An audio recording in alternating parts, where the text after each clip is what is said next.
विचारों का, दर्पण नए विचारों का। ये है युवा भारती, ये है युवा भारती, ये है युवा भारती। नमस्कार। आकाशवाणी की राष्ट्रीय युवा पत्रिका युवा भारती के इस अंक में मैं नवोदिता और मैं कमल आपका स्वागत करते हैं। कमल, नोट तो तुमने भी किया होगा ना कि वैसे तो हम सभी के लिए कितनी तेजी से जीवन जीने के तरीकों में बदलाव आते जा रहे हैं, मगर खासतौर पर युवा पीढ़ी के सामने चुनौतियां बढ़ती ही जा रही हैं, जो अपेक्षाओं के दबाव के बीच पैदा हो रही हैं। हाँ, बात तो सही है। दबाव तो है, मानसिक भी और शारीरिक भी, लेकिन इनसे पार पाना ही पड़ेगा आगे बढ़ते रहने के लिए। क्यों? बिल्कुल। मुझे लगता है योग इन चुनौतियों का प्रभावी समाधान देता है। योग प्राचीन भारतीय संस्कृति में शामिल रहा है और ये केवल शारीरिक व्यायाम ही नहीं बल्कि एक पूरी लाइफस्टाइल ही है। बात तो तुम्हारी बिल्कुल सही है। दूसरों के और खुद के अनुभवों पे जाएं तो योग शारीरिक, मनोवैज्ञानिक और आत्मिक संतुलन को साधना आसान कर देता है। आज स्ट्रेस को कम करने के लिए एक्सपर्ट्स भी योग रेकमेंड करते हैं। वैसे तो अंतर्राष्ट्रीय योग दिवस पर लगभग पूरा विश्व ही बढ़ चढ़कर हिस्सेदारी करता है। हमारे अपने देश में युवाओं पे फोकस करते हुए युवा कार्यक्रम एवं खेल मंत्रालय, एनएसएस, नेहरू युवा केंद्र संगठन, स्पोर्ट्स अथॉरिटी ऑफ इंडिया अपने अपने स्तर पर योग को बढ़ावा देते हैं।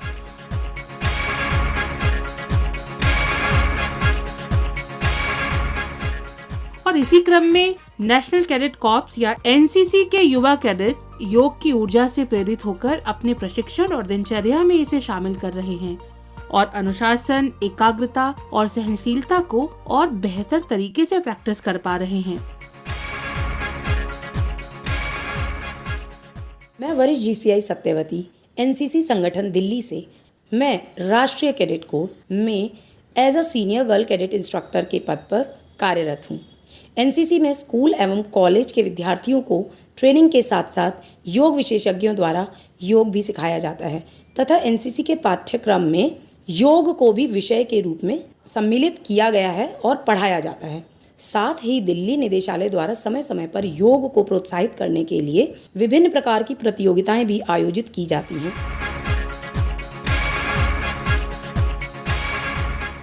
Jai Hind everyone. My name is Senior Under Officer Komal Shekhawat from Mata Sundari College 2 Delhi Girls Battalion, Delhi Directorate. Camps में जाकर के हमारी डेली की शुरुआत योगा से सुबह होती थी, तो हर मुश्किल और हर कठिन दिन भी कैंप्स के आसान लगते थे। एकता और अनुशासन एनसीसी का यही मोटो है और रूटीन में योगाभ्यास के माध्यम से कैडेट्स इसे और बेहतर तरीके से व्यवहार में ला रहे हैं।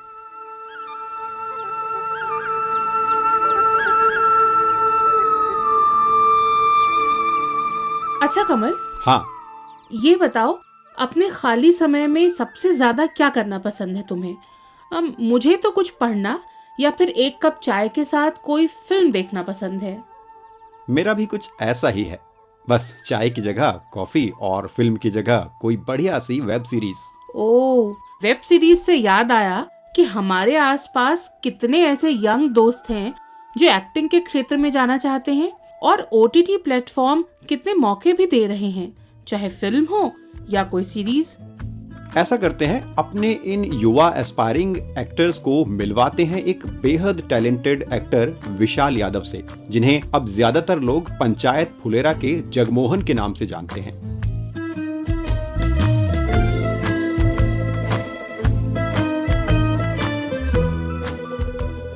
नमस्कार विशाल जी, स्वागत है आपका आकाशवाणी में। नमस्ते नमस्ते, बहुत बहुत धन्यवाद आपका। विशाल जी, आजकल आप मेरे ख्याल से आपके अपने असली नाम से कम और पंचायत के जगमोहन के नाम से आप ज्यादा जाने जा रहे हैं आजकल। लेकिन हमें ये पता है कि ये जगमोहन का किरदार यूं ही आपके हिस्से नहीं आया, एक लंबी यात्रा रही। तो इसी यात्रा के बारे में कुछ हम आपकी जबानी सुनना चाहेंगे हमारे सुनने वाले युवा श्रोताओं के लिए। जी, ये काफी लंबा वक्त लगा है मुझे यहाँ तक पहुँचने में। हालांकि मैं अभी जो हूँ 27 साल का हूँ, लेकिन मुझे अभिनेता बनना है ये मैं तय कर चुका था जब मैं 5वीं क्लास में था। आरा के एक वरिष्ठ रंगकर्मी है, हम्म। श्री चंद्रभूषण पांडे नाम है उनका। जी। 7वीं क्लास में उन्होंने वर्कशॉप देना शुरू किया। उनको लगा कि इसको गाइडेंस देना चाहिए, सही दिशा में इसको मोड़ना चाहिए। तो मुझे याद है कि पहली बार भरत मुनि का लिखा हुआ नाट्य शास्त्र जो है मेरे कानों में चंद्रभूषण सर के मुख से निकला और मेरे कानों में गया कि ये क्या है। और उसी समय ये उन्होंने ये भी बताया कि स्तानिस्लावस्की की एक्टिंग सिस्टम है, जिन्होंने एक्टिंग पे किताब लिखी। जी। और हिंदी के बहुत जो नाटक हैं जो बहुत प्रचलित हैं, वो सारे नाटकों से वो अवगत कराना शुरू करा है। और मेरी हिंदी ठीक कराना जो है उन्होंने शुरू करा, क्योंकि मैं आरा से हूँ तो भोजपुरी ही बोलता था मैं। जी। तो जो प्ले उन्होंने इंट्रोड्यूस करा ना, उसमें बड़े नाटक थे, मोहन राकेश के आधे अधूरे, हम्म। धर्मवीर भारती का अंधा युग, हम्म। ऐसे जो नाटक बड़े नाटक थे वो उन्होंने इंट्रोड्यूस कराना शुरू किया। और उसके बहुत सारी स्पीच जो है लिख कर चार्ट बोर्ड पे दीवार पे चिपका देते थे वो, और मुझसे तैयारी करवाते थे। फिर सर ने कहा कि देखो, तुम्हें अच्छा एक्टर बनना है तो मंडी हाउस जाना पड़ेगा। हम्म। क्योंकि बिहार के ही मनोज वाजपेयी हैं, जो मंडी हाउस गए थे और अभिनय का लोहा मनवाया वहां पे उन्होंने। और फिर हिंदी फिल्म इंडस्ट्री में गए और बहुत बड़े एक्टर बने। बलराज साहनी, के मेनन, पंकज कपूर, इरफान खान, ऐसे तमाम जो एक्टर्स हैं उनका नाम उन्होंने मेरे कानों में डाला। उनकी फिल्में भी रिकमेंड करना शुरू की कि ऐसी फिल्में देखो। तो मैं बस उस दरमियान 7 से 12 तक यही करते रहा कि कब 12th का एग्जाम दो और मंडी हाउस पहुंचो। जी। तो उसी समय ये भी हुआ कि मेरे पिताजी जो हैं, श्री हम्म। महावीर सिंह यादव नाम है उनका, जी। वो रेलवे डिपार्टमेंट में, सिग्नल डिपार्टमेंट होता है रेलवे में, जी। उसमें पदनामा 3 था उनका, हेल्पर थे वो। अच्छा। अब रिटायरमेंट हो गया उनका। उन्होंने कहा कि देखो, तुम कह रहे हो कि दिल्ली जाओगे, फिर मुंबई जाओगे और दुनिया की तमाम भाषा में काम करोगे, तो अपना कल्चर मत भूलो, तुम कल्चर सीखो, पहले यहाँ का फोक सीखो। तो उनके कहने की वजह से मैं जो भी बिहार का फोक है सब कुछ सीखने जानने लगा, वहां जाने लगा। मुझे याद है कि विदेशिया शैली आता है मुझे तो। बीच में एक उदाहरण के तौर पे आप क्या कुछ पंक्तियां उसकी कुछ आप। जी, मैं 2 लाइन सुना दूंगा आपको। कि शेक्सपियर कहे जाते हैं, भोजपुरी के नाटककार हैं भिखारी ठाकुर। भिखारी ठाकुर जी। जी जी। जी। तो मैं आपको एक विदेशिया एक प्ले है, जी। काफी पॉपुलर प्ले है, तो उस वो करता था। मुझे तो एक लाइन जो याद आ रहा है, मैं वो आपको सुना देता हूँ। बिल्कुल। कि पिया कहल बहरा जाई, कुछ दिन में लौट के आई। अरे पिया कहल बहरा जाई, कुछ दिन में लौट के आई। ये हो मोरे रामा, ए हो मोरे रामा, ये हो मोरे रामा, सुकवा उगत में पियावा भागल हो राम। ये हो मोरे रामा, सुकवा उगत में पियावा भागल हो राम। वाह वाह, पूरा फ्लेवर ही बदल गया है बातचीत का। आपने अपनी यात्रा अभी तक आप बता रहे थे, तो जी क्या जी। आप इसके तुरंत बाद आप दिल्ली आ गए या इसके पहले भी आपने कुछ और भी चीजें की वहां पर? मैं मंडी हाउस पहुंचा हूँ 12th का एग्जाम देने के बाद। तो मैं मंडी हाउस भी जब पहुंचा ना, तो मेरे जो भी सीनियर थे, तो उन लोगों ने जहाँ मुझे रिकमेंड किया, उनका नाम था महेंद्र मेवाती। हम्म। और मेरे अनुसार हम्म। मंडी हाउस में हिंदी रंगमंच में उनसे बड़ा एक्टर कोई नहीं था। और मैं उनके सानिध्य में रहा, उनके चरणों में बैठा रहा, हम्म। और अभिनय के बहुत सारी टूल्स जो है और बारीकियां मैं उनसे निरंतर सीखते रहा। उन्होंने बाहर के अभिनय से अवगत कराया। और फिर यहाँ से आप मुंबई की यात्रा आपने कब शुरू की और किस तरह पहुंचे आप वहां पर? मेरे ऊपर नेटुआ का प्रभाव था। तो उसी समय मैं मेवाती सर के साथ था। तो मैंने कहा कि सर, मैं एक प्रोडक्शन करना चाहता हूँ। तो उनका भी सपोर्ट रहा कि करो। तो एक स्टोरी उठाई हमने, छोटी सी स्टोरी उठाई, चैत का लौंडा, और उसको ड्रामेटाइज किया और लगभग 1.5 घंटे का नाटक बनाया। हम्म। और उसको परफॉर्म किया श्री राम सेंटर में 2016 में। और वो प्ले इतना हिट हुआ कि मैं रातों रात चर्चा में आ गया मंडी हाउस में। लोग कहने लगे कि मनोज वाजपेयी एक और आ गया है बिहार से। तो मेरे लिए बहुत बड़ी बात। जी। उसके बाद जो मेरे साथ थे, थिएटर करने वाले लोग थे या सीनियर थे, वो मंडी यहाँ मुंबई आ गए थे। और वो कहते थे कि अब सीरीज बनने लगी है, फिल्म बनने लगी है, तुम वहां पहुंचो, बोलो कि मैं यही हूँ, मुझे काम दिया जाए तो तुम्हें काम मिलेगा, तुम अच्छे एक्टर हो। तो फिर मैं हालांकि मुझे फिल्म में ही काम करना था बचपन से ही, तो एक तो आरा से ट्रेन खुली थी तो वाया मंडी हाउस होकर न्यू दिल्ली होकर मुंबई पहुंचना था, जी। क्योंकि मुझे पता था कि मैं पूरी तरीके से तैयार होके जाऊंगा वहां पे, तो वो ऐसे रहा रास्ता, फिर मुंबई पहुंचा मैं। मुंबई जी। में जाहिर है जब आप पहुंचे होंगे तो सिनेमा जिसे हम कहते हैं हिंदी सिनेमा, चाहे वो डिजिटल माध्यम पर हम्म उपलब्ध हो या फिर बड़े पर्दे पर हो, हम्म। उसमें जगह बनाने के लिए किस तरह से आपके रास्ते खुले और कितना संघर्ष आपको करना पड़ा? और बहुत संघर्ष हुआ जब मैं आया, तो पहले तो इतना बड़ा शहर है कि जी। यहाँ बताना ही मुश्किल होता है कि मैं एक्टर हूँ, कैसे किसको बताऊं। जी। और इतना तेज है ये शहर, इतना भाग, जहाँ मैं रहता था तो समंदर की आवाज आती थी रात में, मैं डर लगने लगता था। हम्म। और ये भी नहीं पता था कि ये सड़क कहाँ जाएगी, कहाँ किससे मिलना है, हम्म। क्योंकि पूरा अनजान शहर होता है, खान पान चेंज हो जाता है, तो आप पूरी तरीके से हिल जाते हो। लेकिन मैंने तय किया कि नहीं, मुझे सड़क ही पता कर लेना है कि ये सड़क कहाँ जाएगी। पानी का बोतल लेता था और दिन भर सड़कों का धूल भागता था, यहाँ से वहां घूमते रहता था कि ये पता चल जाए कि ये कहाँ जाता है सड़क, ये लिंक रोड जाएगा, ये जुहू जाएगा। तो उसी बीच में बहुत सारे जो सीनियर है ना रास्ते में टकराने लगे, और टकराने लगे, बोले अरे तुम आ गया क्या, आ जाओ इस चाय दुकान पर शाम में मिलता है। तो मैं फिर उनसे मिला, फिर मुझे लगा अरे सब तो यही है, ये भी दादा यही है, ये मेरा दोस्त यही है, सब आसपास ही लोग जो है हम्म। एक चाय दुकान पे मिलने लगे मुझे। और उन लोगों ने मुझे रिकमेंड करना शुरू किया, चीजें बताना शुरू किया कि तुम वहां जाओ, इनकी कास्टिंग कंपनी वहां है। एक इंट्रोडक्शन दिया जाता है, आप कास्टिंग कंपनी में जाएंगे, जी। प्लेट पे नाम पता सब कुछ लिख के अपने बारे में, और फिर इंट्रोडक्शन है। तो हम्म। वो इंट्रोडक्शन शुरू हुआ फिर सारे कास्टिंग एजेंसीज में। फिर उनको मेरे लुक का लगा तो छोटे रोल आने शुरू हो गए ऑडिशन के लिए, तो उसमें अच्छा कर रहा था, तो लोगों को लगा कि यार ठीक ठाक एक्टर अच्छा करता है, तो इसको बड़े रोल में भी टेस्ट किया जाना चाहिए। तो फिर लोगों का ट्रस्ट बढ़ा, तो बड़े रोल में ऑडिशन करना शुरू किए, और मैं उसमें शॉर्टलिस्टेड होना शुरू हो गया।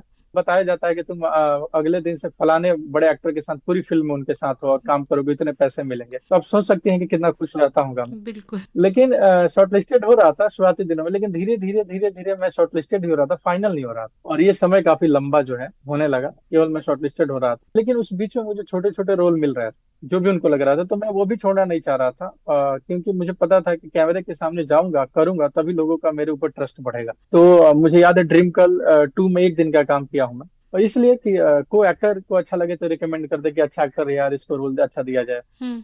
या कास्टिंग कंपनी जिन्होंने भेजा उनको लगे कि यार जो एक्टर भेजा उनको अच्छा किया है, या डायरेक्टर कोई नेक्स्ट फिल्म बना रहे तो कहे कि नहीं यार विशाल के साथ काम करना है, तो मैं कोई मौका नहीं छोड़ रहा था। हम्म। तो ये चलते रहा, कोई भी मौका नहीं छोड़ रहा था। और पिछले साल जो है अचानक मेरी माँ की तबीयत खराब हुई, मुझे घर जाना पड़ा, तो मैं गया और मैं पूरी तरीके से टूट गया कि भाई यार यहाँ काम नहीं है, लोग तो केवल शॉर्ट लिस्टेड कर रहे हैं, और यहाँ माँ की जो है हम्म। तबीयत खराब है, और बेटे को घर पे रहना पड़ेगा क्योंकि बड़े भाई सब जॉब करते हैं, तो उनको घर से बाहर जाना पड़ेगा कि दो पैसे आएंगे। तब उसी समय हुआ कि मेरी छोटी बहन ने कहा कि अरे यार जो परिस्थितियां हैं वो हैं, इससे लड़ते हैं ना मिलते हैं, हम्म। तुम अपना मेहनत मत छोड़ो, तुम अपना स्ट्रगल मत छोड़ो, तुम मुंबई जाओ क्योंकि अब लोग तुम्हें जानने लगे, तो कोई तो एक मौका आएगा, तो तुम जाओ वहां पे। उसके कहने के वजह से मैं वहां पे कलेजे पे पत्थर रख के निकला था घर से बाहर, जी। और मुंबई आया, और 15 दिन बाद ही मेरे हाथ में पंचायत की स्क्रिप्ट आ गई। तो हम्म विशाल जी, ये पूछा जाए कि आप क्या सलाह देना चाहेंगे, जहां तक आपने भाषा की बात की, आपने लोक संस्कृति हम्म को जो आपने पिता की सलाह पर ही सही, जो आपने उस पर काम करने का तय किया, फिर हम्म रंगमंच और सिनेमा से जुड़े जो साहित्य आपने पढ़ा या वैश्विक सिनेमा को जो समझा, तो जो भी युवा आपको सुन रहे हैं जो छोटे शहरों में ही है मान लीजिए, और जो खास तौर पर हम्म इच्छुक हैं कि अभिनय की दुनिया में ही अपनी कोई पहचान बनाए, उनको आप क्या रास्ता दिखाना चाहेंगे? अगर उनके पास मान लीजिए कोई चंद्रभूषण जी की तरह का गुरु नहीं, या परिवार में इस तरह का हम्म। सपोर्ट नहीं, तो वो कैसे अपना एक रास्ता बना सकते हैं? उनके लिए आप क्या कहना चाहेंगे? देखिए मैं अभी सीख ही जान रहा हूँ, समझ रहा हूँ, हम्म। तो मैं तो अपने आप को इतना काबिल नहीं मानता कि मैं बता पाऊँ, लेकिन जो अनुभव करता हूँ वो जरूर साझा कर पाऊंगा ना। हम्म। मेरे हिसाब से आप कोई भी फील्ड में जा रहे हैं, कहीं भी जा रहे हैं, हम्म। तो वो पूरी तरीके से आपकी ट्रेनिंग जरूरी है। जी। कोई भी विधा हो, हम्म। वो संगीत हो, म्यूजिक हो, डांस हो, या अभिनेता बनना हो, या डॉक्टर बनना है, कुछ दुनिया का कोई भी विधा हो, हम्म। उसकी एक अपनी प्रॉपर ट्रेनिंग और पढ़ाई लिखाई जो है। तो आपको तो उसमें पहले पारंगत होना पड़ेगा, हम्म। पहला शर्त। हम्म। होना नहीं होना वो बात के बाद होती है, हम्म। पहले आपको चीजें आएंगी, सीखना पड़ेगा। हम्म। और अगर आप फैमिली वाले की, सबकी अलग अलग कंडीशन है, लेकिन मेरा मानना है कि आप जहां भी हैं वहां से शुरुआत कर दें। जिस शहर में है, जिस कस्बे में है, जहां आपका गांव है, जिस मोहल्ले के रहने वाले हैं, आप पहले अपने एरिया के आसपास देख लें कि आपका जहाँ जिसमें रुझान है, तो वैसे लोग हैं कि नहीं आसपास, हम्म। कोई तो मिलेगा आपको, तो उसके पास जाएं पहले, उनसे सीखें।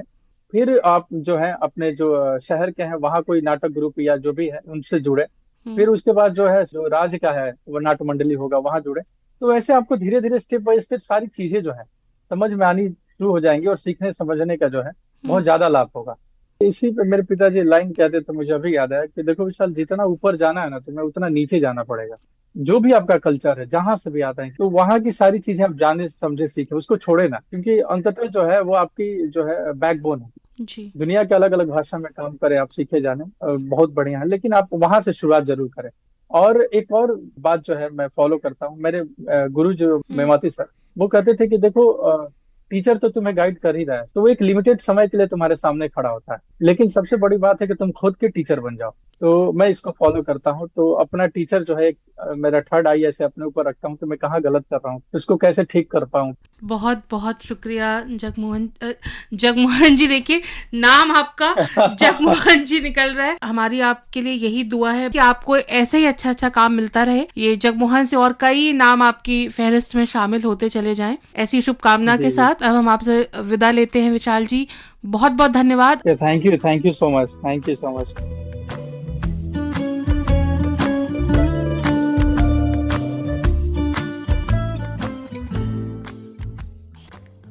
आरा से मुंबई वाया मंडी हाउस, अभिनेता विशाल यादव से बातचीत। प्रस्तुति केंद्रीय हिंदी रूपक एकांश।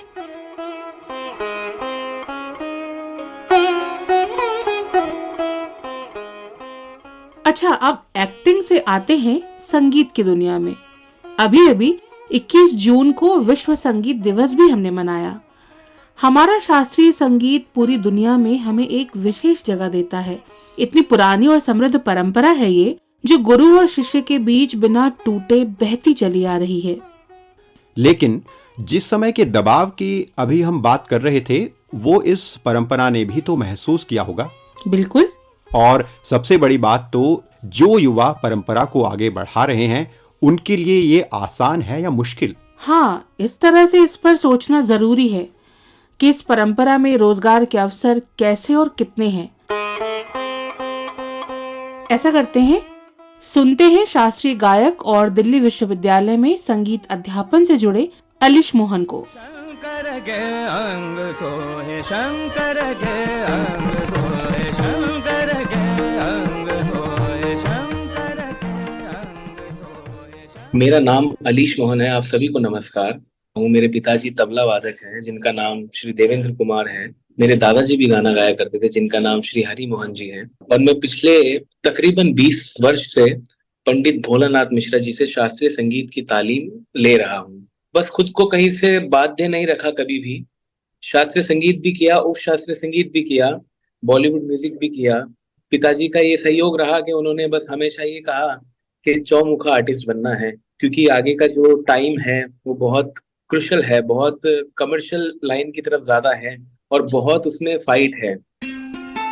हालांकि मैं ये नहीं कहूंगा कि शास्त्रीय संगीत के सुनने वाले कम हुए हैं। जितने भी म्यूजिशियंस हैं, जितने भी सिंगर्स हैं इंडिया में, सब जानते हैं कि जो नींव है, जो इम्पोर्टेंस है, वो शास्त्रीय संगीत की ही है, क्योंकि इसी के आधार पर सारा म्यूजिक बना है हमारे हिंदुस्तान का। तो इम्पोर्टेंट तो शास्त्रीय संगीत है, लेकिन इसके अंदर रोजगार पाना या इससे अपना पेट भरना वो थोड़ा सा मुश्किल है, थोड़ा सा कठिनाई भरा हुआ है, क्योंकि वो पेशेंस नहीं रह पाती है, वैसे शोज नहीं हो पाते हैं, वैसे प्रोग्राम्स नहीं मिलते हैं, प्रोग्राम्स मिलते हैं तो वैसी पेमेंट्स नहीं मिलती है। तो एज अ परफॉर्मर शास्त्रीय संगीत के अंदर अपना करियर बनाना थोड़ा सा कठिन है। बहुत सारे बच्चे ऐसे हैं कि जो साइड बाय साइड म्यूजिक करते हैं और उसी के साथ कुछ एकेडमिक्स में कुछ अलग करते हैं, तो उनका एक अलग ग्रुप है। और जो केवल म्यूजिक पे निर्भर है, उन लोगों का ग्रुप एक अलग ग्रुप है। तो करियर के अंदर अगर देखा जाए तो शास्त्रीय संगीत के आधार पर अब बच्चे क्या, बीए ऑनर्स भी है, बीए ऑनर्स म्यूजिक होता है। बहुत सारे ऐसे स्कूल्स हैं, बहुत सारी वैकेंसीज निकलती है, जैसे कि केवीएस में निकलती है, एनवीएस में निकलती है, DSSB में निकलती है। तो ये तो कुछ गवर्नमेंट स्कूल्स की बात कर रहा हूँ, वैसे प्राइवेट स्कूल्स बहुत सारे हैं, प्राइवेट यूनिवर्सिटीज बहुत सारी हैं। बीए ऑनर्स वगैरह करते हैं बच्चे, एमए करते हैं, एमफिल करते हैं, पीएचडी करते हैं। तो जो इतनी आगे तक की पढ़ाई करते हैं वो जरूर as a professor, as a assistant professor, as a lecturer खुद को देखते होंगे। लेकिन जो बीए करके बच्चे हैं, कई देखे हमारे स्टूडेंट्स हैं जिन्होंने केवल बीए ऑनर्स की है, वो कहीं ना कहीं कार्यरत है, KVS में, NBS में, DSSSB में या फिर किसी प्राइवेट स्कूल में। उसके अलावा बहुत सारे एक्सपीरियंसेस होते हैं जो बच्चे अपने सर्टिफिकेट्स लगाते हैं, गुरु का सर्टिफिकेट लगाते हैं, बड़े आर्टिस्ट का रिकमेंडेशन लेटर लगाते हैं, तो वो सारी बातें अलग है। उसके साथ BA म्यूजिक ऑनर्स होना बहुत इंपॉर्टेंट है। पर्टिकुलर क्षेत्र में आप रोजगार दीजिए, वो कभी भी लुप्त नहीं होगी, लोग उसको 100% करेंगे। तो रोजगार जो है वो शास्त्रीय संगीत के आधार पर है, लेकिन अभी भी बहुत सारी गुंजाइश है, बहुत सारी यूनिवर्सिटीज में है, पर्टिकुलर यूनिवर्सिटीज के कॉलेजेस में है, हर स्कूल में है। मेरा ये मानना है कि जैसे इंग्लिश और हिंदी कंपलसरी रहती है 12th तक बच्चों के, वैसे ही हमारे संस्कृति से रिलेटेड जो हमारा शास्त्रीय संगीत है वह भी कंपलसरी रहे, जिससे बच्चों को पता चले कि हाँ भाई ये बहुत इंपॉर्टेंट चीज है, सीखना है, ये हमें बचा के रखना है, ये हमारे हिंदुस्तान की धरोहर है। इसके आधार पर बहुत सारी और वैकेंसीज हर स्कूल में निकलेगी, हर कॉलेज में निकलेगी, यूनिवर्सिटीज इस पे ध्यान देगी। आज का जो सोशल मीडिया का जमाना हो गया है वो बहुत इजीली अवेलेबल हो गया है। अभी तो व्हाट्सएप पे मैसेजेस आ जाते हैं कौन कहाँ परफॉर्म कर रहा है। सोशल मीडिया के अंदर फेसबुक है, इंस्टाग्राम्स है और भी यूट्यूब है। तो इन सब से मुझे लगता है कि लोगों को वो प्लेटफॉर्म मिलने लगा है, स्पेशली जाके क्लाइंट्स को, स्पेशली जाके प्रोडक्शन हाउस को या ऑर्गेनाइजेशंस को, इवेंट मैनेजर्स को जाके पर्सनली दिया करते थे CD कैसेट्स।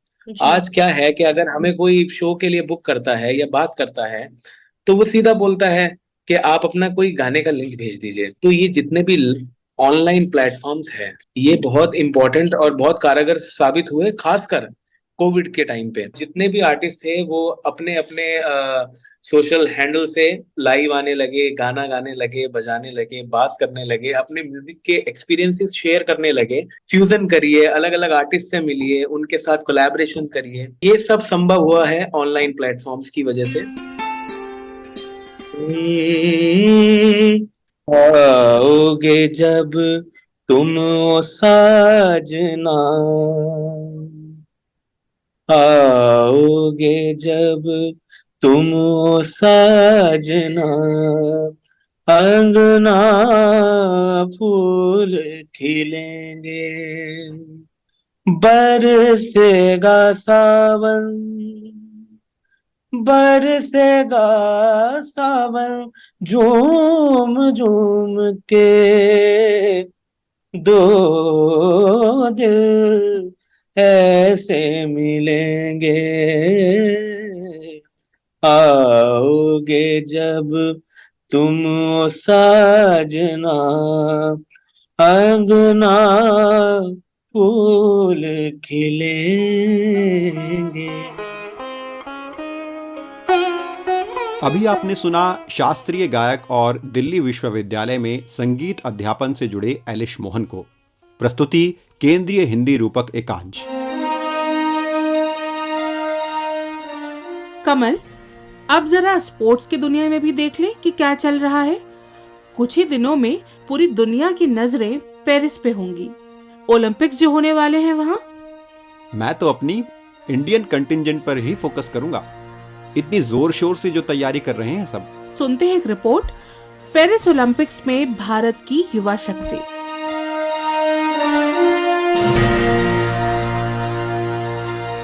इस साल ओलंपिक का आयोजन पेरिस में 26 जुलाई से 11 अगस्त तक किया जाएगा। हर 4 साल में होने वाली इस प्रतियोगिता में दुनिया भर से 10,000 से ज्यादा एथलीट हिस्सा लेंगे, अपने और अपने राष्ट्र के सपनों को हकीकत में बदलने की कोशिश के लिए। भारत से भी काफी खिलाड़ी इस बार पेरिस के लिए रवाना होंगे। हमारे देश का प्रतिनिधित्व करने के लिए 74 एथलीट अब तक ओलंपिक्स के लिए क्वालिफाई कर चुके हैं। पिछले ओलंपिक्स में भारत 7 पदक जीता था, जो अब तक ओलंपिक्स में देश का सर्वश्रेष्ठ प्रदर्शन है।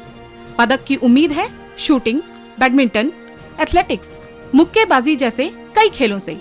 ओलंपिक्स में प्रदर्शन का जिक्र हो तो जो नाम सबसे पहले जहन में आता है वो है नीरज चोपड़ा। सब इंडियंस को सबसे पहले तो मैं ये मैसेज देना चाहूंगा, थैंक यू, हमें सपोर्ट करने के लिए धन्यवाद। अपने फ्लैग को हमेशा ऊपर देखना बहुत अच्छा लगता है और बहुत अच्छा लगता है जी जब अपनी कंट्री के लिए हम कुछ अच्छा करते हैं और मेडल जीतते हैं। आजादी के बाद ओलंपिक एथलेटिक्स में पहला पदक जीतने वाले नीरज ने टोक्यो में अपने प्रदर्शन से हर खेल प्रेमी का दिल जीता। 87.58 मीटर के जैवलिन थ्रो में स्वर्ण पदक के साथ नीरज अभिनव बिंद्रा के बाद पहले भारतीय बने जिनके खाते में व्यक्तिगत स्वर्ण आया। जाहिर है विश्व चैंपियन नीरज से इस बार भी पदक की उम्मीदें हैं। 22 वर्षीय लक्ष्य सेन बैडमिंटन का उभरता सितारा है। लक्ष्य ऑल इंग्लैंड ओपन के फाइनलिस्ट रह चुके हैं। विश्व चैंपियनशिप, कॉमनवेल्थ गेम्स और एशियन गेम्स में पदक जीत चुके हैं। सुनते हैं लक्ष्य को। लास्ट ईयर एंड में जो मुझे टाइम मिला था, I think 6 to 7 weeks of training, and I think काफ़ी टाइम बाद इतना टाइम मुझे मिला for myself to train, because this being the Olympic qualification year, there were a lot many tournaments, but I think the last few months I've really focused on improving myself on the court and my fitness levels as well. Looking forward to the season, and I think the work that I have put in will definitely help me. पदक की उम्मीद सात्विक साईराज रैंकीरेड्डी और चिराग शेट्टी की जोड़ी से भी है। भारत से पुरुष डबल्स में विश्व की नंबर 1 जोड़ी बनने वाले पहले खिलाड़ी हैं। बैडमिंटन में 2 बार ओलंपिक पदक जीतने वाली 28 साल की पीवी सिंधु इस बार भी तैयार हैं। कभी कभी एक हारना है, एक जीतना है, तो सबका एम रहता है कि ओलंपिक्स में मेडल लेके आने के लिए, एंड बहुत सैक्रिफाइसेस करना पड़ता है, and because badminton is first and then else, I think it pays off. Table tennis में हरमीत देसाई इस बार मेंस टीम और सिंगल्स में खेलेंगे। 2018 के गोल्ड कोस्ट कॉमनवेल्थ गेम्स में वो स्वर्ण पदक जीत चुके हैं। सुनते हैं उनकी ओलंपिक्स की तैयारी कैसी चल रही है। Almost 5 tournaments before Olympics, 2 training camps. Yeah, I think it's quite good plan at the moment, and also the team has been playing quite well. We are in good mental space. We also have a new national team coach now, Massimo Costantini. We have had such a good results under him, so this time again we are quite confident that we will do well.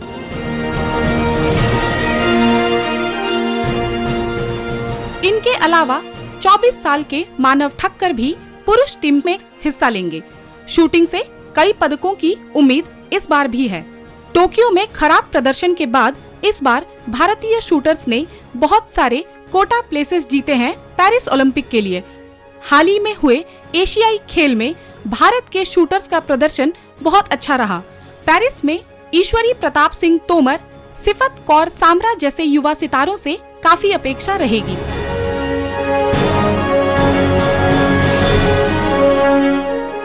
करोड़ों भारतीयों की आशाओं और दुआओं के साथ Paris के लिए रवाना होंगे हमारे युवा एथलीट। उम्मीद और शुभकामना है कि भारतीय एथलीट टोक्यो के प्रदर्शन को बेहतर करें। इंतजार बस कुछ ही दिनों का। पेरिस ओलंपिक्स में भारत की युवा शक्ति। स्वर राजलक्ष्मी स्वाई, प्रस्तुति शौर्य चौधरी, आकाशवाणी कोलकाता। पिछले दिनों साहित्य अकादमी ने विभिन्न भाषाओं में प्रतिष्ठित युवा पुरस्कार पाने वाले 23 लेखकों के नामों की घोषणा की और साथ साथ बाल साहित्य पुरस्कार के 24 विजेताओं के नामों का भी ऐलान किया। शिक्षा मंत्रालय द्वारा राष्ट्रीय परीक्षा एजेंसी एनटीए के माध्यम से परीक्षाओं का पारदर्शी संचालन सुनिश्चित करने के लिए इसरो के पूर्व प्रमुख के राधाकृष्णन के नेतृत्व में विशेषज्ञों की एक उच्च स्तरीय समिति गठित की गई है। 26 जून का दिन यानी नशीले पदार्थों के दुरुपयोग और अवैध तस्करी के खिलाफ अंतर्राष्ट्रीय दिवस, और इसी उपलक्ष्य में सामाजिक न्याय और अधिकारिता विभाग ने 20 जून से 26 जून तक लगभग हफ्ते भर की ऑनलाइन एक्टिविटीज करवाई। आने वाली 26 जुलाई को कारगिल विजय दिवस की वर्षगांठ है। देश के सभी वीर बलिदानियों को नमन करते हुए युवा भारती का ये अंक अब संपन्न होता है। कमल और नवोदिता को अनुमति दीजिए। नमस्कार। युवाओं के सरोकारों का दर्पण नए विचारों का, दर्पण नए विचारों का, ये है